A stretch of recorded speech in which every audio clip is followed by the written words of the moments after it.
Have you ever wanted to make a parameter change to your treatment facility but didn't want to get a permit violation? Digital Twin opens up this avenue to you. It creates a sense of play and a way to experiment with the treatment of your facility to create more optimal outcomes. More importantly, might help you dream big about the next project to improve your facility.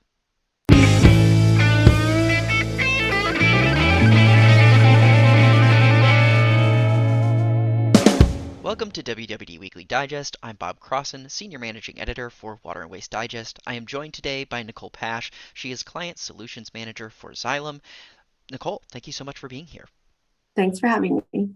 So we're going to be talking a little bit about digital twin. Could you talk about some of the most common misconceptions that you hear regarding digital twin? This is such a new technology, especially for some of the smaller utilities who may not be as familiar.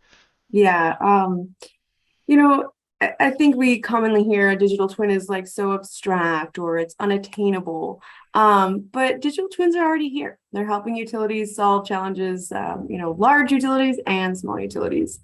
I think we make it more complex than it is, right? A digital twin is simple as data and an operations model combined that helps you look at assets differently, look at the system and how it's going to process things, or how does it change under different conditions. So it it really is more simple, I think, than we make it. And at the Hmm. end of the day, the mathematical computation, all that power and effort is easier than it used to be, but it's still math and logic is what's going on. Hmm. And how is it unattainable? A lot of people will say it's only attainable for those that are very large or very complex systems. They have large infrastructure or major consent decrees, et cetera, big budgets.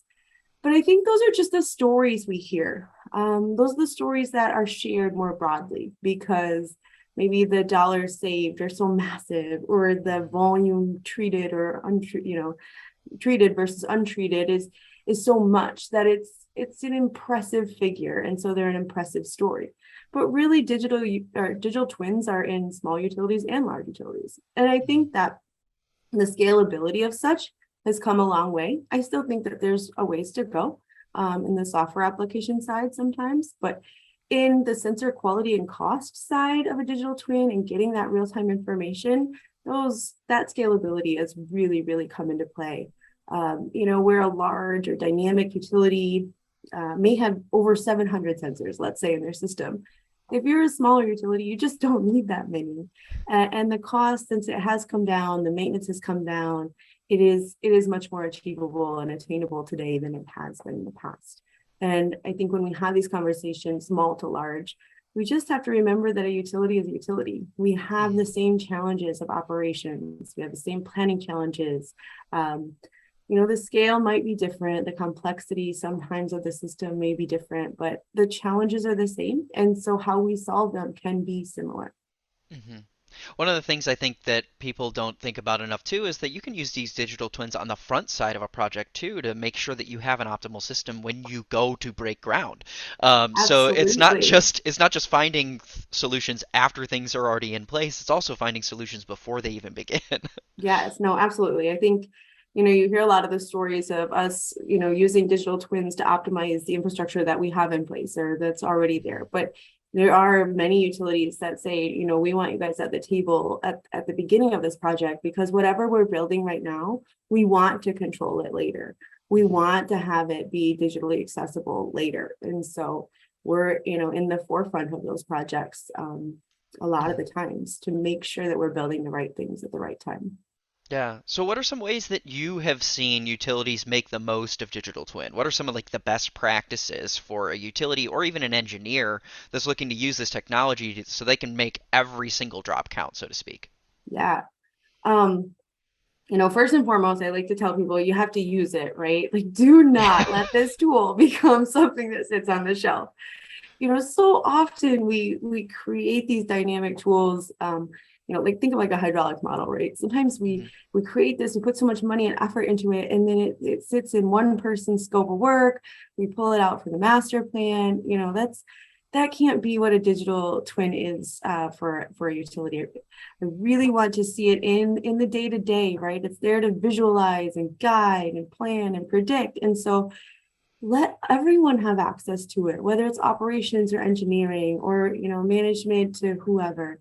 I think that the more people that see it and use it and interact with it, the better, right? The collaboration gets so much more valuable. People start asking questions like, hey, can it do this? Or can I see this? And that's really where you see it kind of go further.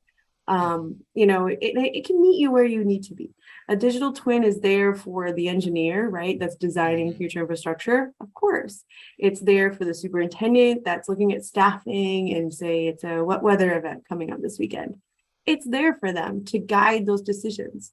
And maybe my favorite is the newer operator, right? The one that's still gaining confidence and how does the system work? What's it going to do if I hit that button? Those kind of scenarios are capable inside a digital twin. And it's really there to be that day-to-day tool. So that's my biggest thing, I Yeah. guess. Um, how do you use more or get more out of it? Make sure that you have the proper dashboards for what people want to see. If there's somebody that wants to see something, then make a dashboard, make a tool Hmm. that can show them that they're going to use it.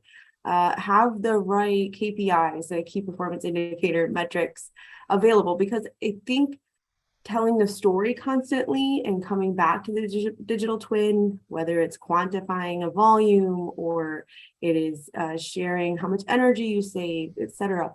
Those quantifiable metrics speak the story to not only your leadership, but your community. And your community needs to hear the benefits of the system as much as your operations team needs to hear the benefits. And so having those kind of communication strategies in your digital twin, I think are really where you find a lot of success and where things go.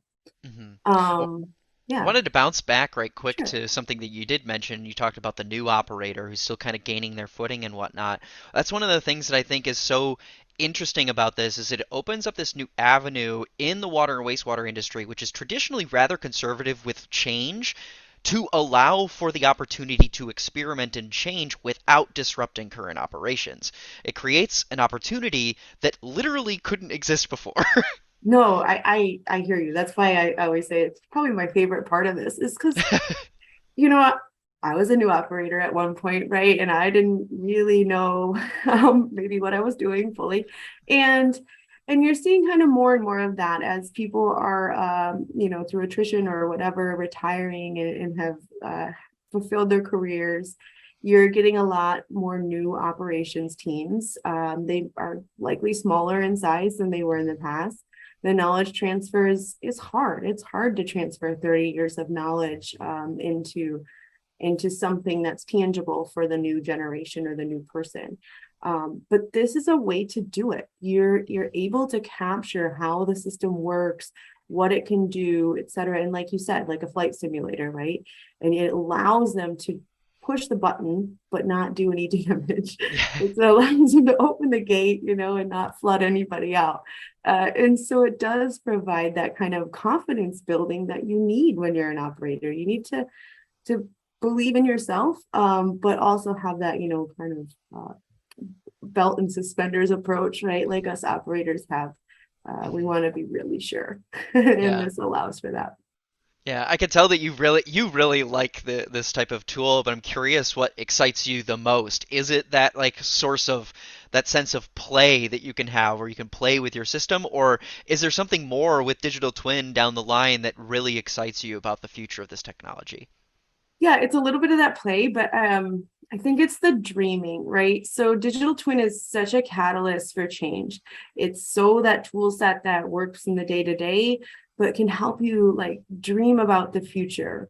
And so I think that when you're really looking at like climate change and resiliency and all these like really big picture things, it's how can I use this tool to embed those scenarios, and further than that, and what I love too about the utilities that have adapted to this, right? Like South Bend, we started Mhm. focusing on optimizing existing infrastructure, and now they're using it as a planning tool to select future infrastructure. So you kind of just like keep growing.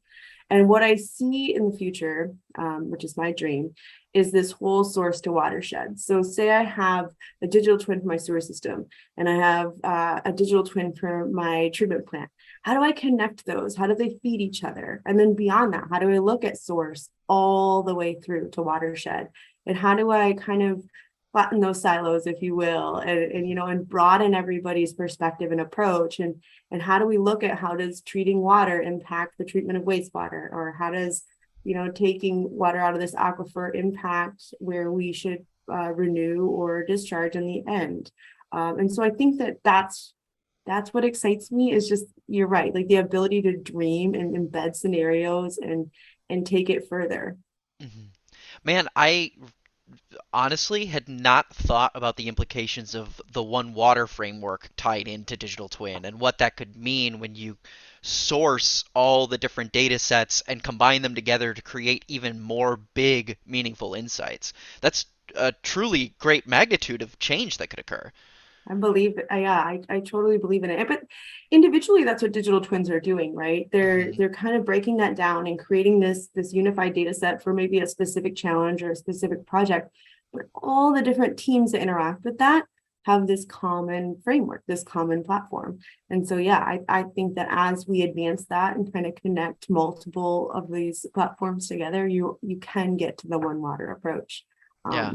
which is the future, right?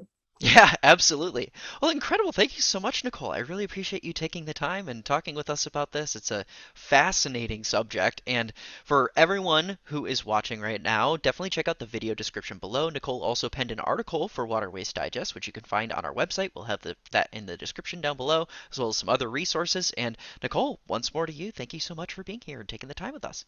Thank you so much. Have a great day.